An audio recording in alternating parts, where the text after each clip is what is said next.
Hey everyone, Cole here, and in today's video I wanted to let you tag along with me and read through some of the documentation for a tool that I plan on using for one of my Python applications.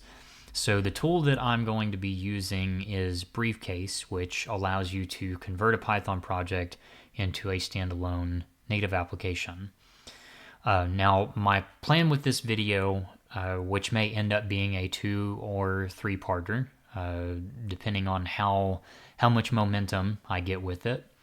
But for this first video, I definitely wanted to go through the documentation and kind of talk about, what this does, read through some of the docs, and yeah, basically go from there. So I have had exposure to these types of tools before that I've got pulled up. Like, for example, I have created standalone executables using PyInstaller.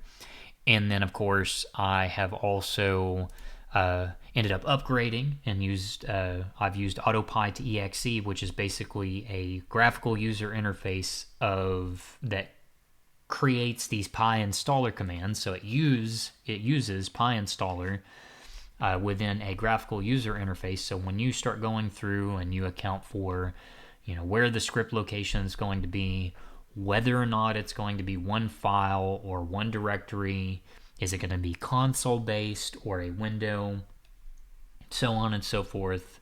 You have the option of adding an icon, and I really love this. The first time that I used this, I was blown away by how useful it is and how helpful it is in terms of being able to get all of this correct and have it in one easy format. So as you can see here, I don't know if you can see it, it creates the PyInstaller commands and creates that executable. Now, here's the thing. It is specific to whatever operating system that you're on. And I know some people might think that this is obvious, but basically, if you create an executable on Windows, it's going to create it on Windows. If you create it on Mac OS, it's going to create it for Mac OS and Linux. So, and I can't remember if this one is specifically just Windows, because exe is Windows. So let's see. I'm pretty sure I've done this before with Mac OS. So yeah, it's subject to whatever operating system that you are creating the executable for. So yeah, I've used PyInstaller, AutoPy to exe, and now we're at Briefcase. Now I do want to make a note here, and one of the reasons, and I feel silly for even admitting this, but it's the truth. I originally thought, when I heard about this tool, how it was advertised is that when you create the standalone application, that I was thinking that you had the option of, I think the term maybe is cross compilation, where you're able to create it for all operating systems that you want it to be on. So for example, let's say I'm on a Windows machine and I run the list of commands that Briefcase has to create these standalone applications. Let's say I'm on a Windows machine and I want to create one for both Windows and Mac OS. I was thinking that this tool actually allows you to do that all at once. But from what I have understood, because I have peeped some of the documents, and I'll get to that in just a second, it's basically the same as all of these other tools. But with that being said, I think the added bonus here is that you're able to create standalone applications for iPhone, Android, and web. So I believe that pushes this just a little bit further than some of these other tools like PyInstaller and AutoPy to exe. So yeah, what I wanted to do is just read through some of the documentation here and kind of how this works, and then I will dedicate a future video in second or third part to put this into practice and see how it works, see how it looks. So yeah, so packaging for distribution. So far we've been running our application in developer mode. So there's previous steps here where it talks about creating your virtual environment and installing Briefcase and all this other good stuff. But this is the meat and potatoes that we're looking for, and gives you different examples of what type of information you're going to see when you run the Briefcase create command between Mac OS, Linux, and Windows. So far we've been running our application in developer mode. This makes it easy for us to run our application locally, but what we really want is to be able to give our application to others. However, we don't want to have to teach our users how to install Python, create a virtual environment, clone a Git repository, and run Briefcase in developer mode. We'd rather just give them an installer and have the application just work. Capital J, capital W. I love it. It's one of the greatest things in creating a standalone application is clicking on that bad boy and it actually working. I cringe sometimes when I'm writing documentation, like putting in my README, like this is how you're going to create a virtual environment, you're going to install the dependencies, and then you're going to run Flask run, for your application. It's like nobody wants to do that. And of course I'm exaggerating here, but the application that I'm actually thinking about creating into a standalone app, I will at some point be creating a Docker file for that, and instructions on how to run it in Docker. But again, going back to the point of this, nobody wants to have to do that, right? We want to be able to package the application, distribute it, and have it just work. So yeah. So Briefcase can be used to package your application for distribution in this way. So creating your application scaffold. Since this is the first time we're packaging our application, we need to create some configuration files and other scaffolding to support the packaging process. So from the Hello World directory that I talked about in the previous section of the tutorial, run Briefcase create. It runs the command, and here's some information that it goes through. And it says you've probably just seen pages of content go past in your terminal. So what just happened? Briefcase has done the following. So the first thing that it does is it generates an application template. So there's a lot of files and configurations required to build a native installer, above and beyond the code of your actual application. This extra scaffolding is almost the same for every application on the same platform, except for the name of the actual application being constructed. So Briefcase runs an application template for each platform it supports. This step rolls out the template, substituting the name of your application, bundle ID, and other properties of your configuration file as required to support the platform you're building on. If you're not happy with the template provided by Briefcase, you can provide your own. However, you probably don't want to do this until you've got a bit more experience using Briefcase default template. So that's still pretty cool that it allows for some personal customization within the tool itself. That's pretty cool. So the second thing it does is it downloads and installs a support package.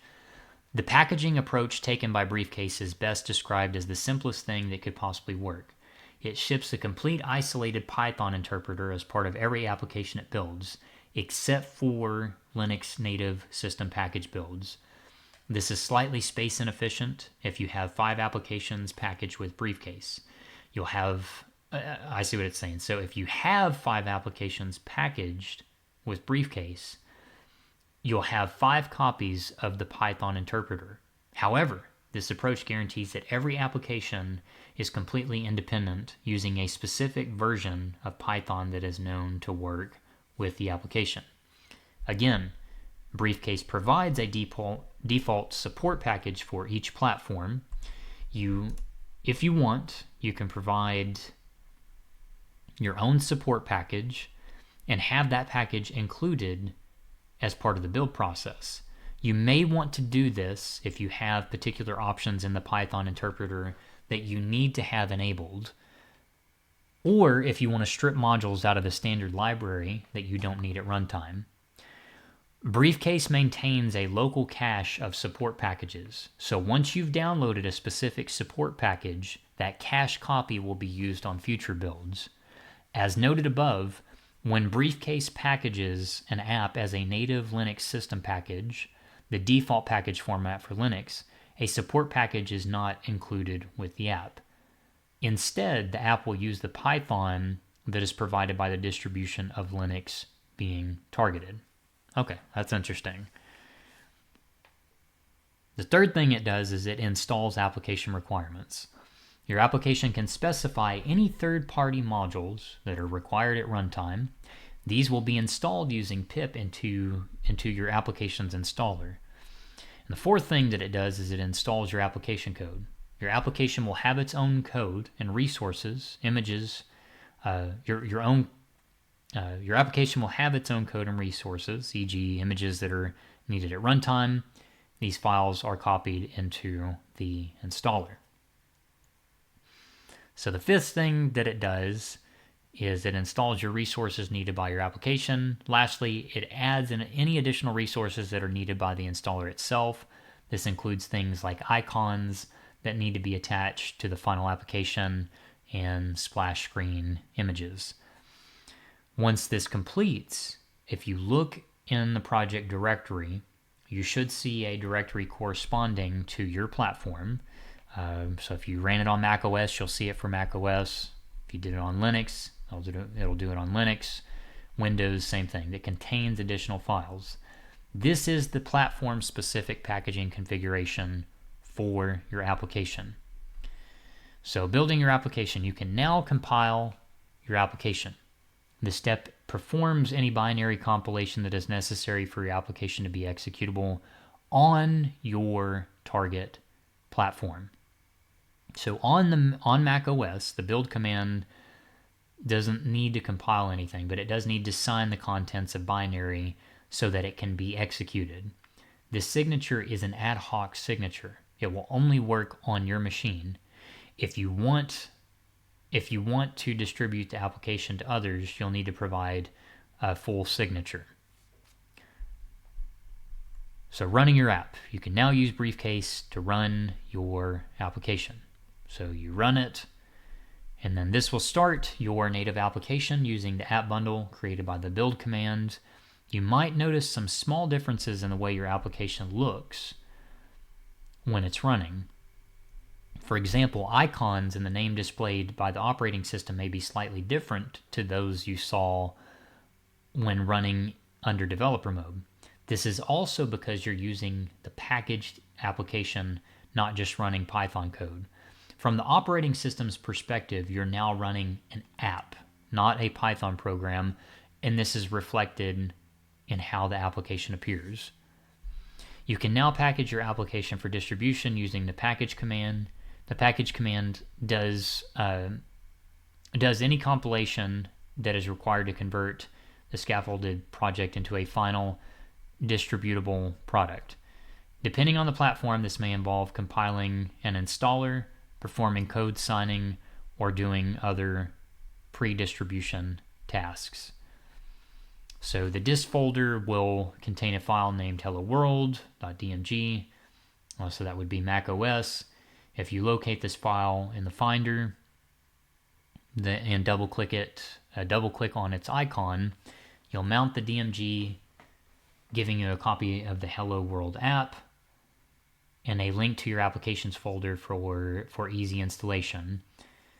Drag the app file into applications, and you've installed your application. Send the DMG file to a friend, and they should be able to do the same. In this example, you've used ad hoc sign option. That is, we're signing our application with ad hoc credentials, temporary credentials that will only work on your machine. We've done this to keep the tutorial simple. Setting up the code, signing identifies, setting up the code identities is a little fiddly, and they're only required if you're intending to distribute your application to others.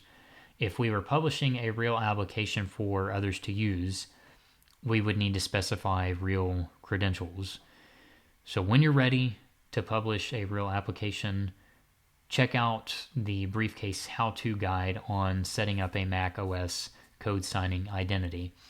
So this is maybe just a little bit more involved than the tools that I mentioned previously, like PyInstaller and AutoPy to exe. But like I said, it's still pretty neat that there is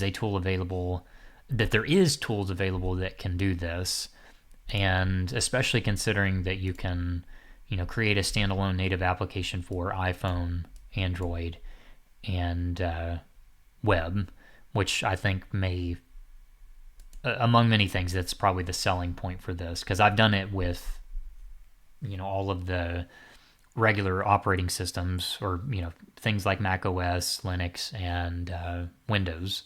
Actually, I haven't created an executable on Linux, but I have done it on Windows and Mac OS. But anyway, I wanted to take this time to just kind of read through the documentation and become familiar with it before I go into the next steps of actually putting this into practice and seeing how it all turns out.